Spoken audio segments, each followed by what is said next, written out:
Good afternoon, everyone. Thanks for your patience waiting in the hall. Hope you enjoyed the lunch. My name is Susan Alzner. I'm the head of the New York office of UN Non-Governmental Liaison Service.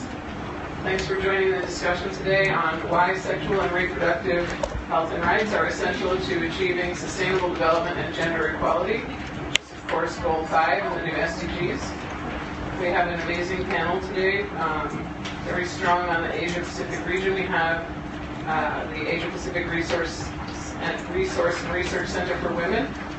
We're joined by Mangala Namasivayam, who's a senior program officer there. And then we also have colleagues from Bangladesh, India, Morocco, and the Philippines. We have Habbibun Nessa, who's a human rights lawyer and a member of Naripokkho in Bangladesh. We also have Fadoua Bakhadda, who's a health economist and executive director of Moroccan Family Planning Association. Again, on the left, we have Balu, who's a social scientist and demographer with Rural Women's Social Education Center in Tamil Nadu, India. And finally, on the right, Rina Jimenez David, who is a columnist with the Philippine Daily Inquirer and a member of the board of directors of Likhaan. So I'm just very honored to be here. Of course, NGLS always working to support a strong relationship between civil society and the United Nations. Civil society's role in now what becomes the implementation phase of the SDGs is vital. And our colleagues here today will help to present recommendations on national level implementation on sexual and reproductive health and rights and related issues. And that will include ensuring a human rights-based approach to these issues and also looking at the indicators recently agreed by the Interagency and Expert Group on SDG indicators and how else they need to be augmented. And other topics, we hope to have a good discussion with you as well and hear your views. So with that, I'm going to turn to Mangala from Arrow to kick off with an overview and some key points. Thanks, Mangala.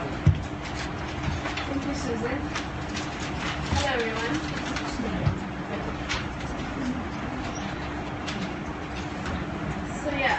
I will start off my presentation on taking a slightly more regional perspective on why SRHR are essential to achieve the sustainable development goal and gender equality.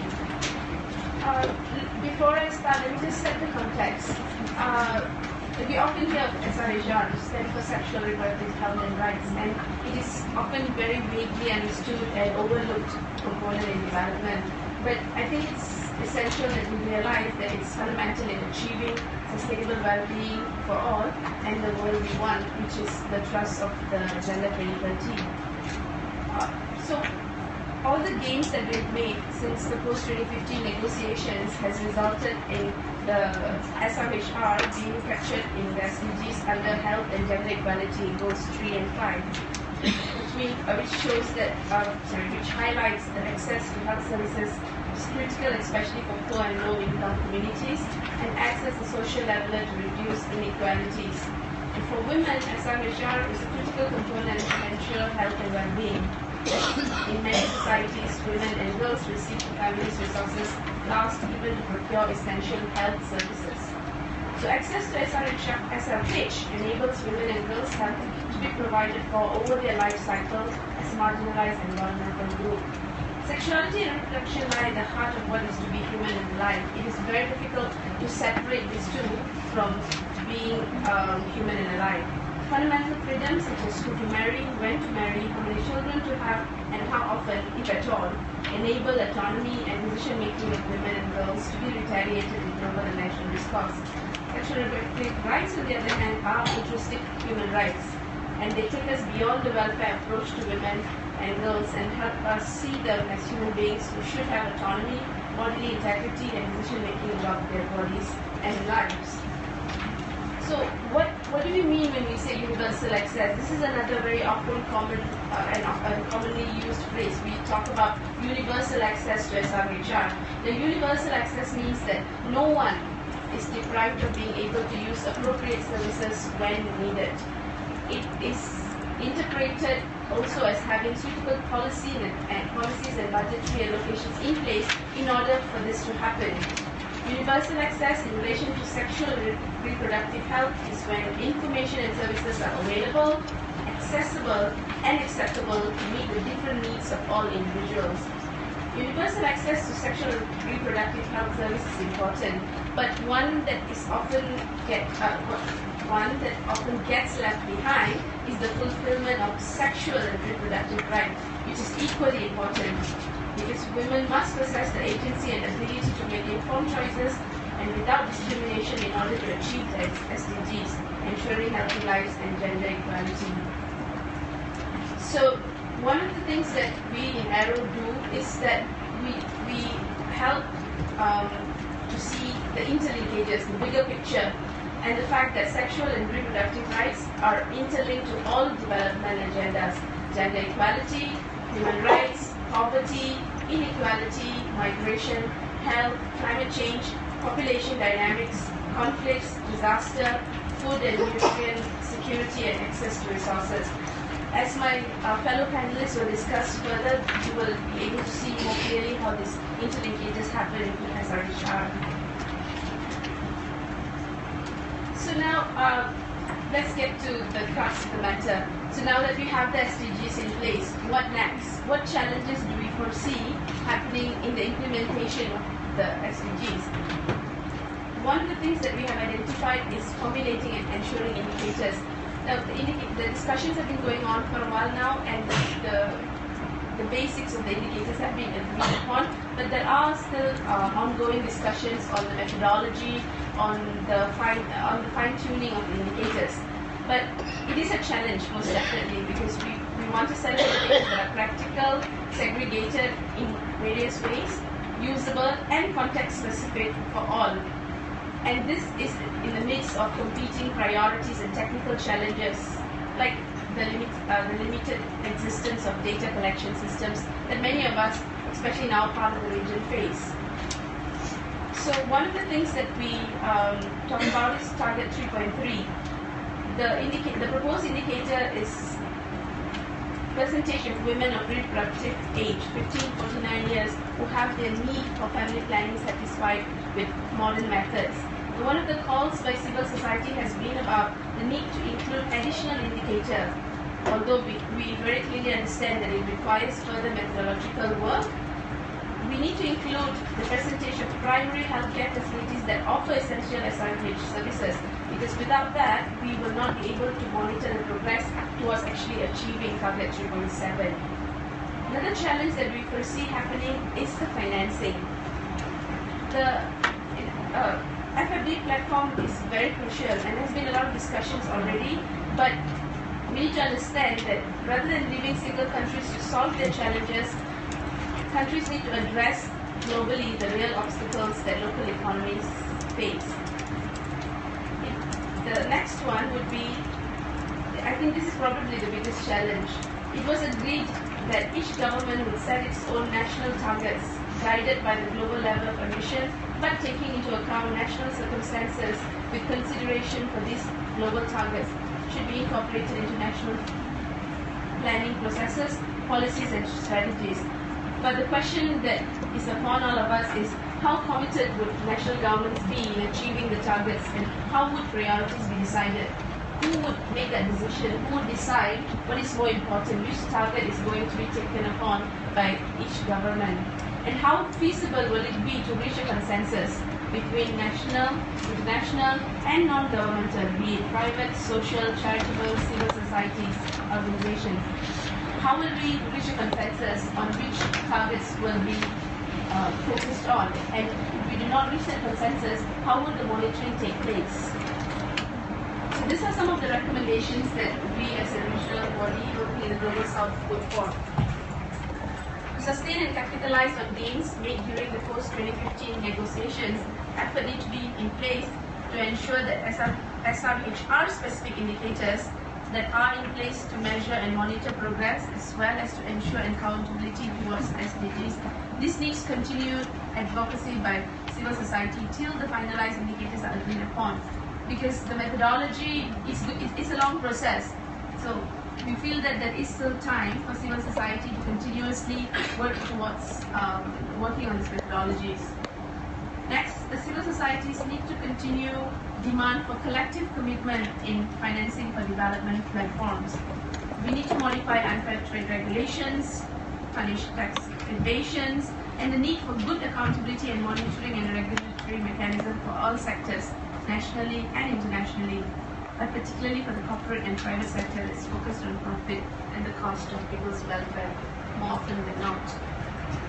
And lastly would be something that Arrow has been continuously doing, is to build the capacity of national partners to ensure that advocacy gains made at the global level are sustained and implemented at the national level, not only in the areas of gender equality and SRHR, but also in the areas of accountability, means of implementation and financing. We realize that the work of bringing from people to practice of the SDGs is going to happen at the national level. So we want to ensure that our national partners are in the position, are in the right place to continuously advocate for this with their national governments. Thank you. Excellent, thank you, Mangala. So one of the aims of today is also to try to foster more collaboration across regions. We have very strong representation today on the panel from Asia Pacific. We also have Moroccan, at least North Africa region. But as you hear in Mangala's presentation, talking about building capacity of national partners and how a consensus is going to be reached between international, national, and also civil society, there's going to need to be an increasing amount of cooperation, even beyond what we saw on defining the agenda.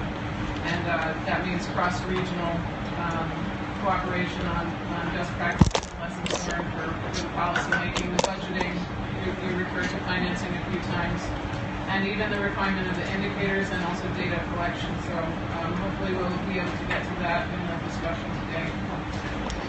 Okay, now I will introduce Habbibun Nessa. And we're very pleased to have Habbibun here from Naripokkho, which is in Bangladesh. Since the 1980s, Naripokkho has been working for the advancement of women's rights and entitlement and building resistance against violence, discrimination, and injustice. Thank you for that work, Habbibun. We look forward to hearing from you. Good afternoon. Good afternoon, everybody. This is working. Thank you, Sujana. I'm focusing on early marriage, and as Mangala was saying, SRHR is very important for every woman's life. So today I'm going to talk on early marriage, a barrier to attainment of SRHR for women in Bangladesh. To set in the context, I have some statistical information, but I'm not going to read all of them. Just to share a few of them, sexual and reproductive health and rights yet to address through right-based approach of this book. That's one very important thing for us. I'm going to share from the bottom. Statistical data not always very credible, but still we need statistical data to understand the context.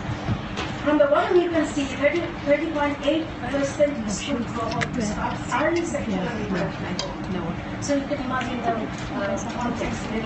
90% adolescent girls are exposed to higher risk of death. Given these two and three important issues, there are lots of information regarding how women are suffering from low weight birth and not to have information for adolescent on the proper time, proper way, and vast majority of adolescents have never heard of sexually transmitted diseases. Think this kind of situation we have in Bangladesh. So, and one of the most important issue is that no comprehensive education on SRA for all young people. I mean all school dropout people and also school-going students.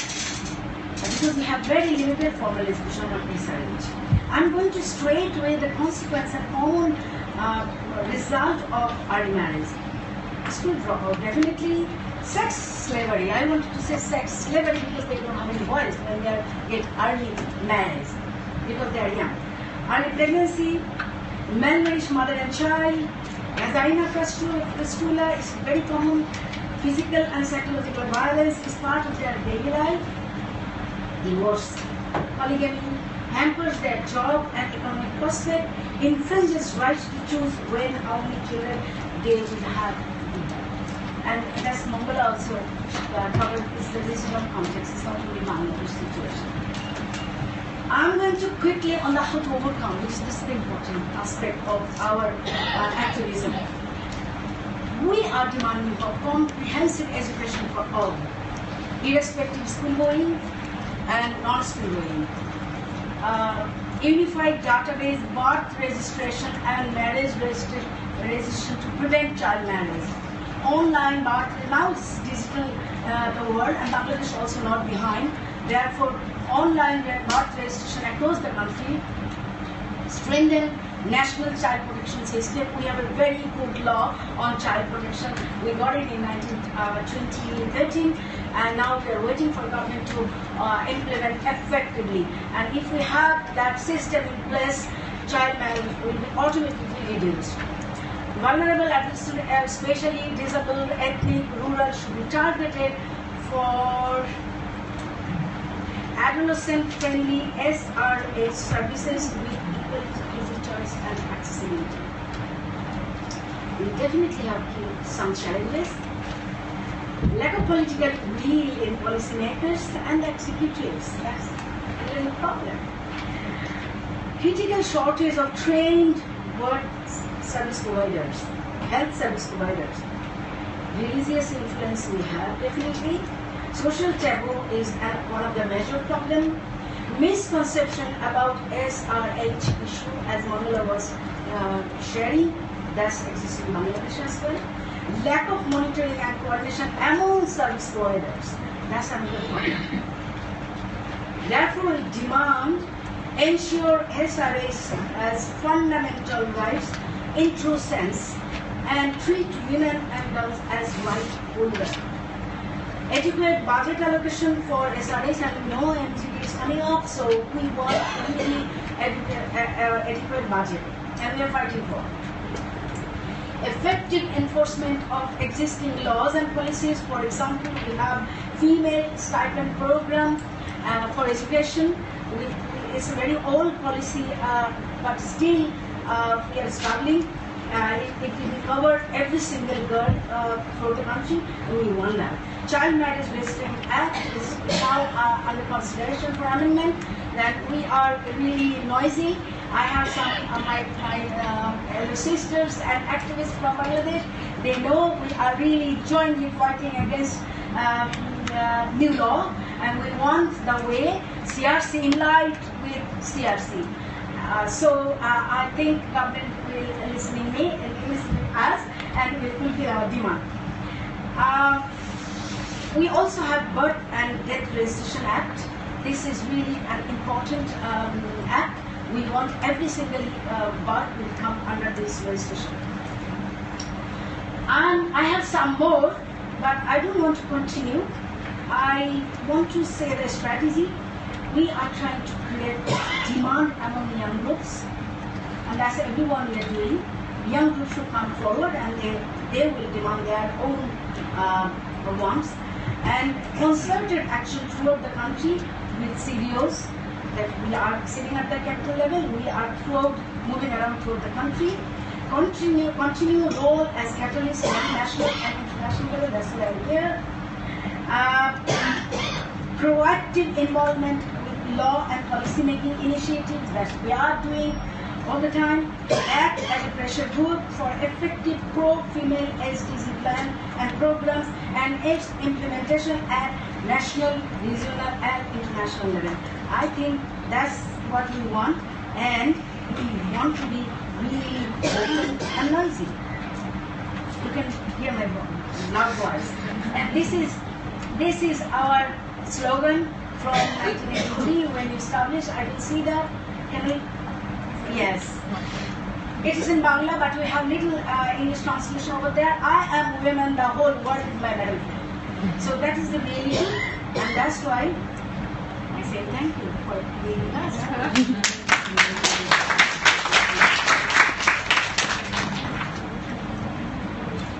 So the SDGs is really a gift for campaigners, and also accountability. It gives I mean, we all understand it's not a legally binding commitment, but it gives a huge anchor point for advocacy and holding governments to these commitments. These are international commitments that were made here. So I hope that can help everyone to carry forward on fostering, as we were calling for, more education, more training, more tools. The database that you mentioned about birth and marriage registration. Civil society has time and again demonstrated that they can push governments to take more ambitious action, and we did it here at headquarters, and so now it's time to move it to the national level. So I have the honor to introduce Rina Jimenez David, who has come here from the Philippines. She's not only a columnist with the Philippine Daily Inquirer, as I said, but also on the board of directors of Likhaan, which is a community-based and rights-based organization providing reproductive health services to communities living in poverty, both in cities and provinces. And it also conducts national advocacy programs, in particular in regards to the struggle to support the responsible parenthood and reproductive health law in the Philippines. So thank you for joining us today. Thank you, Susan. Next slide. A little background on the Philippines. We have a population of 92.34 as of 2012, although most estimates put it now at little over 100 million. We are a democratic form of government, and national presidential elections are about to take place in May. But we are very proud of the passage of the Responsible Parenthood and Reproductive Health law, but there are very huge barriers in place. While maternal mortality decreased from 152 to 114 in the year 2000, it fell short of our MDG goal of 52. The Philippines is one of the few countries where abortion is explicitly not allowed on any grounds, not even to save the mother's life. 1 in 4 pregnancies is unwanted. 2 out of 3 Filipinas do not use any form of contraception, and 1 in 4 women get pregnant within a year after giving birth. Next slide. Much of this can be attributed to the dominant faith of Filipinos. More than 80% of Filipinos are Catholic, with strong identification with Catholic values. And recent events such as what we call EDSA 1 and 2, which ousted 2 presidents, have, with a lot of influence played by the Catholic Church, has made it very politically powerful and culturally influential. During the debates on the reproductive health law, Catholic officials used words like ethnic cleansing, immorality, and claimed that the so-called contraceptive mentality will cause broken families and promiscuity. And there's a fear of backlash, especially during elections, and bishops have made a habit of calling legislators and talking to them and lobbying against the reproductive health law, although they were not successful, as experience has shown. One bishop from Sorsogon has said that the passage of the law would be a very good test whether the Philippines is a Catholic country or not. The law has passed, but there's still a lot of problems in implementation, and the Philippines is still a largely Catholic country. But the influence of the church has had tremendous impact on the government.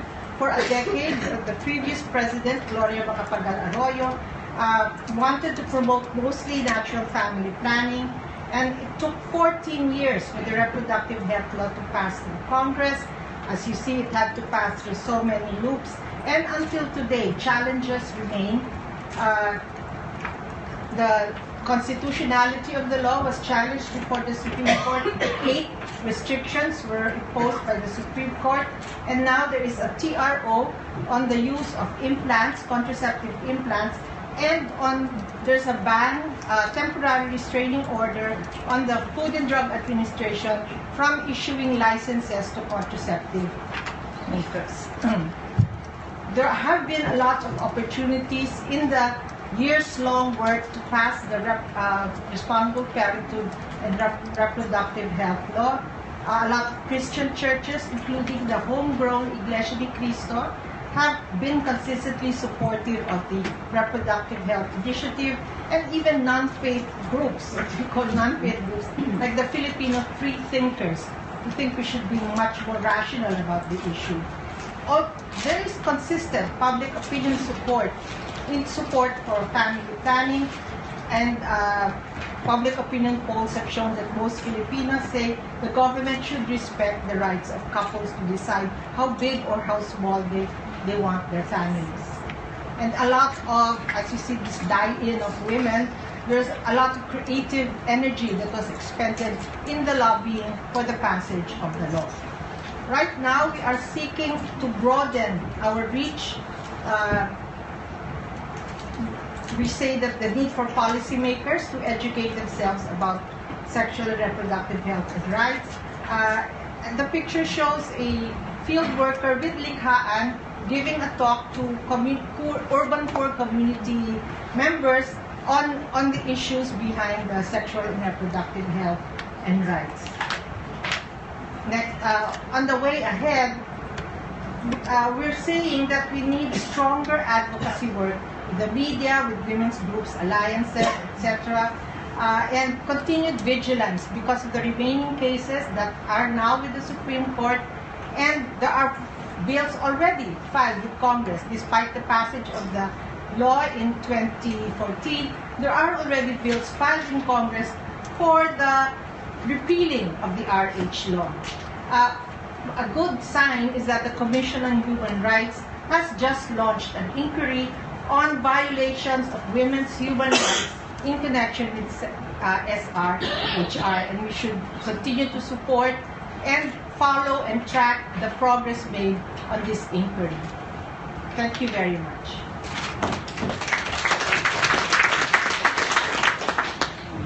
Thank you so much, Rina. So, the point to underscore after Rina's presentation is this is a civil rights issue and a health issue.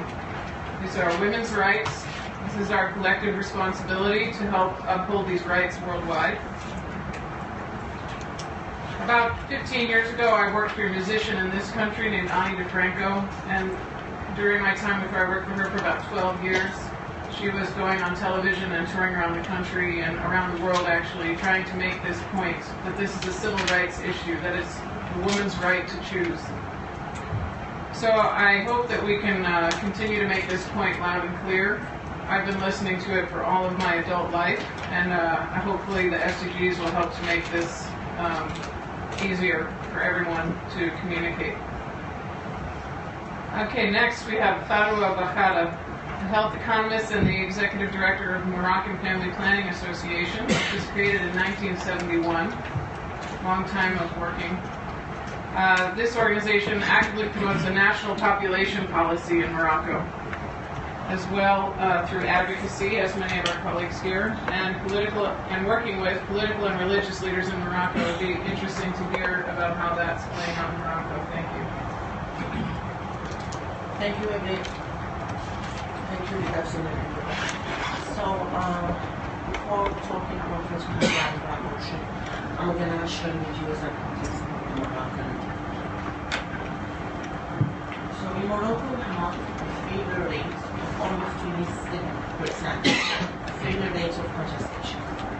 What makes things worse is that we have only 25% of aborted pregnancy among married women, which means that we have 75 months of unwanted pregnancies are among non-married women. The maternal mortality rate is almost high. It's almost 112 per 100,000 new births. In Morocco, abortion is forbidden by law, and is the life and the health of the mother are invented. I'm going to share with you a study that has been made with the Ministry of Health in 2013, which states that for adolescents and youth, their first age of sexual practices are almost between 16 for boys and 18 for ladies. However, they got married at the age of 24 for ladies actually for boys, which means that we have a gap of almost 10 to 15 years of sexual practices that are unsafe. What about abortion services in Morocco? The Moroccan law heavily punishes both the person who helps the woman to abort and the woman herself. This creates space for lucrative and sometimes unsafe underground abortion business. So abortion is only legal in case the mother's life and health are in danger. Today we are just talking about amending this law and saying that abortion could be permitted in case of rape, incest, and religious persecution. So, since it's illegal, no official data exists regarding abortion practices, neither in public institutions nor in the private sector, just because it's illegal. Emergency contraception treatments are not affordable yet in the public health institutions. We are the only institution in Morocco that offers such service. Post-abortion services do exist in public health institutions, but no data about it.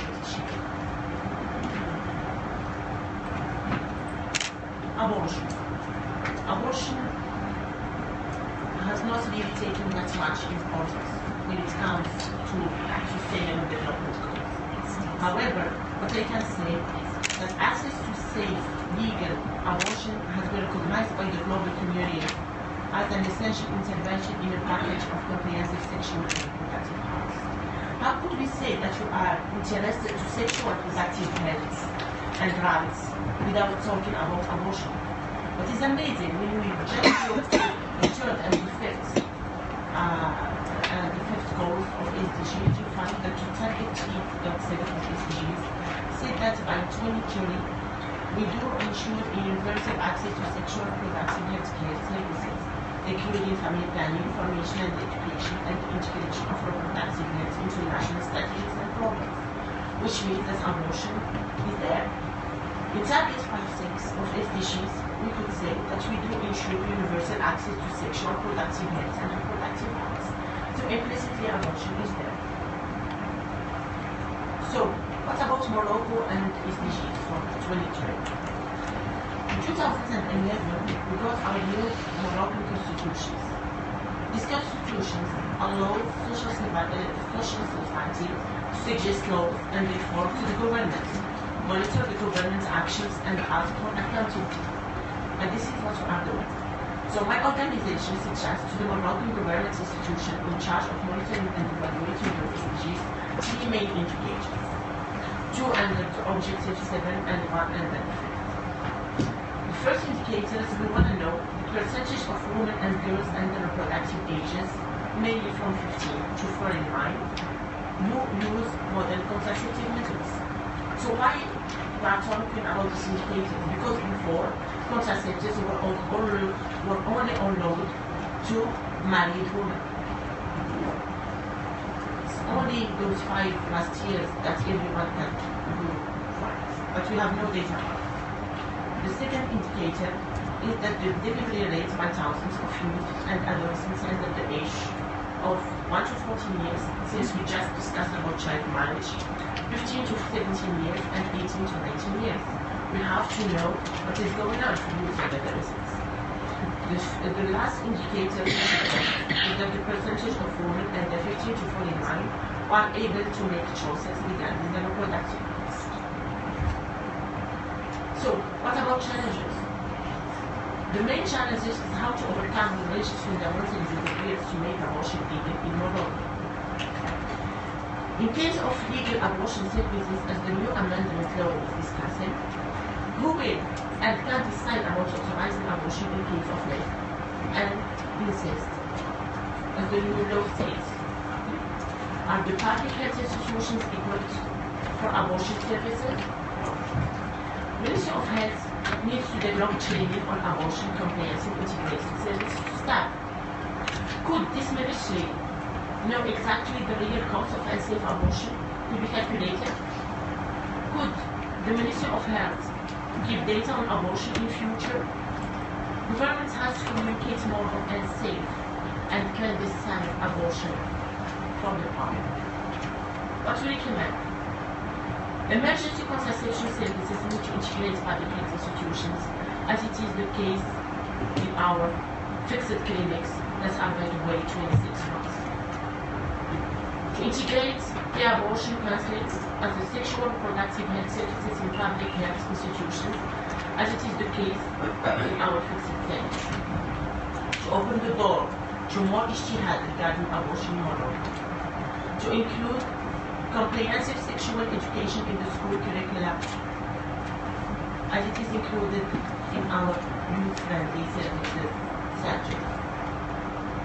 To organize a media campaign on unsafe abortion to let people aware of its consequences and means of prevention.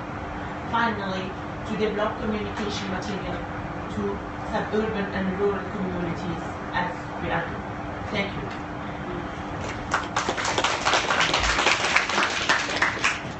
Thank you, Fadoua. In 2014, I participated in the World Human Rights Forum in Morocco, and the representative for the King said that the King had committed to a human rights-based approach for implementation of the post-2015 agenda, which was an interesting statement so early in the process that he made that commitment. So I hope that there's a good opening there. You can follow up also on SRHR, and the King's sister, Princess Lala Mariam, seems to be doing a lot of work with young girls. So perhaps that's she's sorry? She's our president of honor. Oh, she's the president of honor for your organization. Oh, good connections. Okay, excellent. So finally, and then we'll have time for discussion, which is great, we have Balu, who's a social scientist and demographer. He has come here from Tamil Nadu, India. He's the executive director of the Rural Women's Social Education Center, which works for women's health and reproductive rights. He also has experience in research on population, gender, sexual and reproductive health and rights of young people and women. Thank you very much for joining us, Balu. Good afternoon, and thanks to Susan. I am going to talk about the need for comprehensive sexual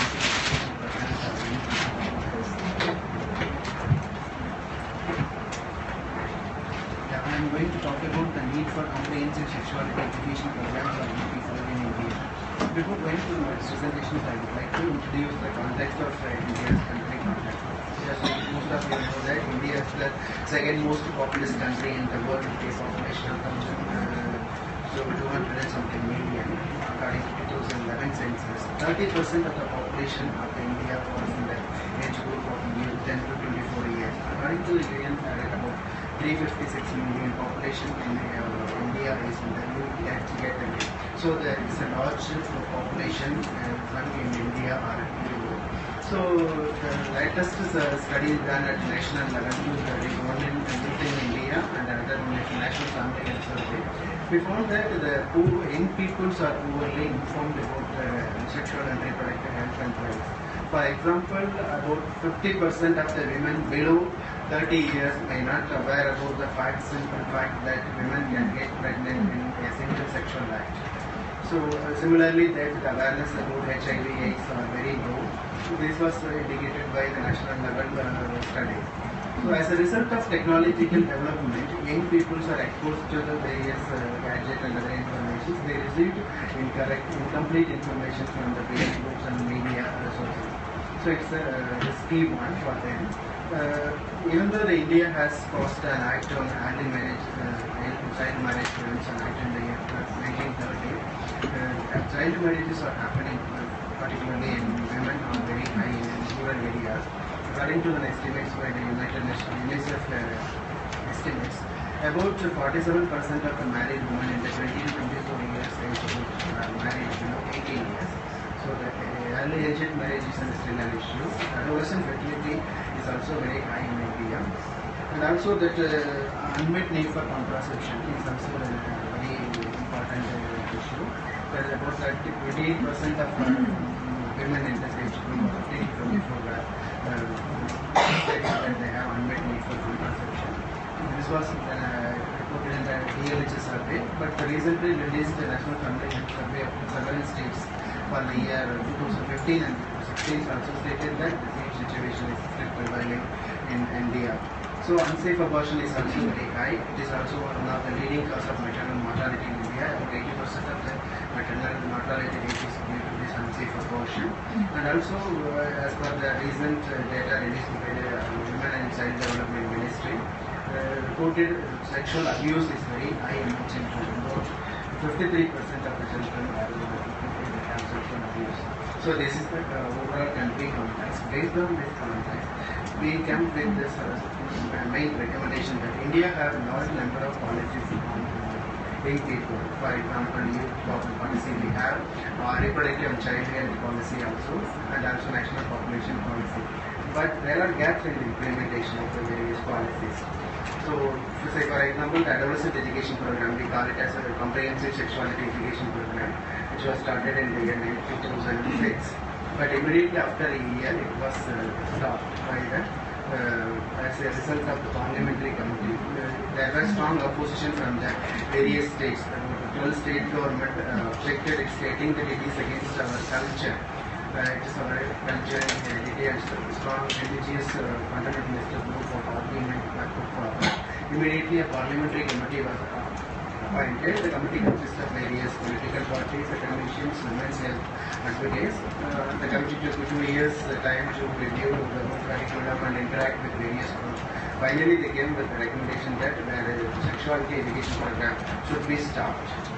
And they also recommended to remove the core content of the comprehensive sexuality education program. Sexual relationship, contraception, masturbation, and everything should be removed. Instead of that, they suggested to introduce value-based education, moral policing, value-based education and other things. So it's very sad thing for us in this context.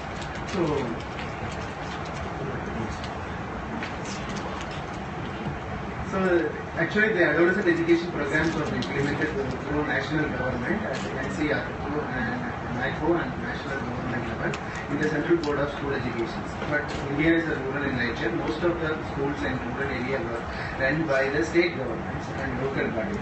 But if you introduce this only in the urban centers, the rural population is left out. Rural people are not aware about this program. So lastly, there is a wide inequality in access to various kind of SRHR services by caste, class and gender. There is a wide inequality. Even the regional wise, there are sub-national differences. For example, in one region, the maternal mortality rate is near to the 10 kg target. In the other region, it was very high, in more than 250, 300. So regional wise differences also there. Then by caste-based differences are all the indicators, most of the SRH indicators, we have inequalities. Then we did a research in collaboration with ARU on the role of religious fundamentalism and implementation of comprehensive sexuality education program in India. In that research, we did qualitative interview with the parents, students, and also teachers, and also survey with parents also. 600 parents were interviewed, and we found that most of the parents and children and young people are more favorable for comprehensive sexuality education program. But only the parliamentary committee and that policy makers, if you see the first 4 or 5 lines, most of the arguments are favor of the comprehensive sexuality education program. Only the last 2, the National Health Minister, who was in charge of that program in the year 2015, it openly stated that so-called sex education should be banned. And also the NCRT chairman, National Council for Research and Training, he was the head of that institution who was the nodal agency implementing this program. Also stated that it is against our culture, it should be stopped. So one side there is a strong need for the comprehensive sexuality education, and the other side parliamentarians and politicians are stating that it is against our culture and religious norms and other things. So we are regarding this advocacy alliances, we have formed like-minded groups working on young people's sexual and reproductive health, right? So India is a vast country. In various regions we have working on different issues. We have formed an alliances to work with the work and the resist to the religious fundamentalist groups. Otherwise it will be very difficult to work on this issue. And also we have formed an alliances with school health committees, parents, teachers associations, and peer educators and students. And also we wanted to lobby way to print and social media to create awareness among the community and various faith-based groups also. And also writing blog on articles about awareness about CSE and other work. Okay. These are the main challenges that we are facing in our country. Currently, the political climate is very strong. Currently, the government is headed by into right-wing fundamentalist group backed by the Bharatiya Janata Party at the central government. So it is very hard to move with them. So the alliance forming and moving with the group and then faith-based groups also, then only we can take it forward. Then caste and religious-based politics also very high in India. The caste is an enormous social stratification by the religious fundamentalism. It is also an increasing. It is a great burden for us to work on this issue. So India is about for social cultural diversity. So in the policies and programs adopted in one region is not suitable for other areas. We have to work with diverse group and other also. And also the privatization of healthcare and education and all the privatization is happening at a larger level. Even education, there are many private schools are opening up. Only to introduce the CSE in the government schools, the private schools are left out. Okay. Based on this, we put forward the four conclusions. There is a strong unmet need for comprehensive sexuality education in India. Actually, young people and parents welcome to introduce the CSE, but only the policy makers and politicians put obstacles in the name of culture and religion and nationalism and plan to implement it. So the sexuality education should be introduced in schools, community, through existing structures. We have various structures in place. For formal, we have educational institution. In the informal sector, the community and something, we have ICDS, that is Anganwadi centers in rural areas. And also youth groups, Nehru Yuva Kendras and youth groups, we can work with them and we can reach the community also. And also the SRHR information counseling required services will be available to the grassroots levels. Mostly the services are based on the tertiary level care services, abortion services, and also the contraception and other things are mostly in urban areas, but we wanted to look into the grassroots level also. So above all, we need to better accountability and monitoring mechanism at various levels to implement the commitments made to this national community and also the policies that we drafted for the young people. Thank you.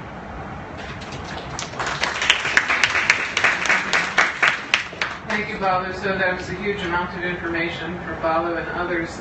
Within about an hour after this event, we'll put all the presentations up on our website, which is UN-NGLS.org.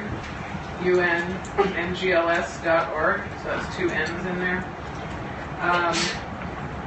Since you gave us so much information, I just want to highlight one particular statistics that you mentioned. 80% of maternal mortality is due to unsafe abortion. 8%. So whether it's 8 or 10 or whatever the percent is in different countries, obviously this is an unacceptable loss of life. So this is also another reason why we need better data collection so that we could, maybe even that number is higher with more gathering of information. We don't really know, but So based on estimates. it's based on estimates, he says. So there's some cooperation that can be done when earlier in the presentations we were hearing about the need for education and capacity building. There's also a big digital divide in the world that we need to help close so that more of this data can be collected and shared across countries, across regions, so that we can track this better and understand also how better to implement